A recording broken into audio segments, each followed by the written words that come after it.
So here's how to spot hidden cameras in an Airbnb or hotel. Now the first thing you're going to want to look for is devices that are conveniently placed where a creeper would want to look. Take this fire alarm for instance, it's placed right above the bed. Now one way to see if a device is a camera is to shine a bright light at it. If you hit a camera lens, it's going to give a bluish reflection. Now you can test this by shining a light at your phone and seeing how the camera looks when placed under a flashlight. Now this clock is mirrored, but if we shine a bright light at it, we can see through the glass and see there's a camera there. Now this technique can also work on two-way mirrors. So the camera is USB powered and the wall charger it's plugged into is actually also a camera. If we shine the light on it, you can see that little pinhole in the middle with the blue reflection, that is the camera lens. Night vision cameras use infrared LEDs to see, and if we turn off the lights and use the front-facing phone camera, we can actually see these LEDs. Now the front-facing camera is the only one that tends to work because the back-facing one has an IR filter. Now you can sort of see the infrared LEDs on this clock already, but if we cover up the main LED we can actually see them a lot better.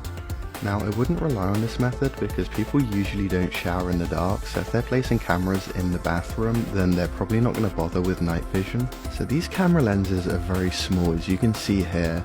So they can be hidden in anything, even a hole in the wall. So you're going to want to check any suspicious devices or holes that are facing the shower, dressing area or the bed. For this video I'm going to be testing a Prox card, hotel key card and a credit card against some RFID wallets I bought on Amazon. We've got an expensive one here which cost me about $30 and then I've got a cheap one here that costs $7. We're also going to be testing the luxury Gucci wallet. First up we've got the Prox card in the cheap wallet. You can see that that reads pretty easily. Now for the expensive wallet, you can see it's a little harder to read, but there are still some parts that get through.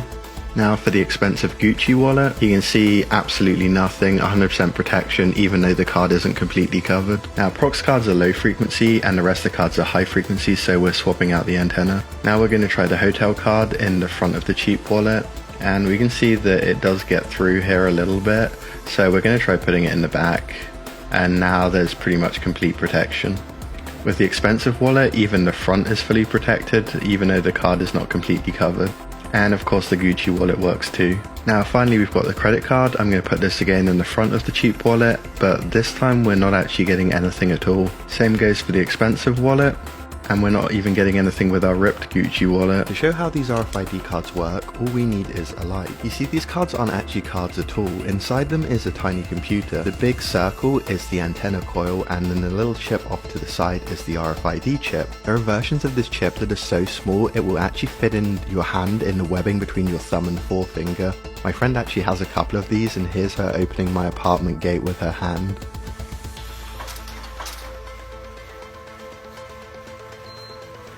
This absolutely freaks out the other residents.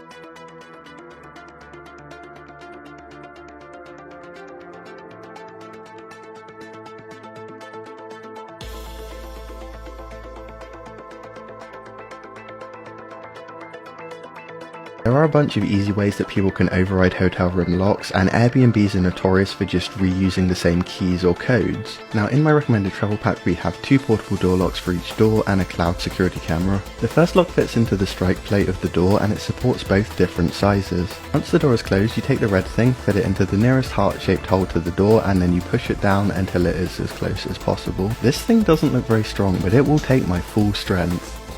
The second lock goes in the gap under the door, and because it screws down at an angle into the floor, it's actually taking the force and driving it into the floor. This will actually add extra protection to the first lock. And for while you're out, there's the wireless cloud security camera. It'll send your phone a notification if there's movement detected in the room or if the camera is unplugged for too long. It'll even upload a video of whatever happens.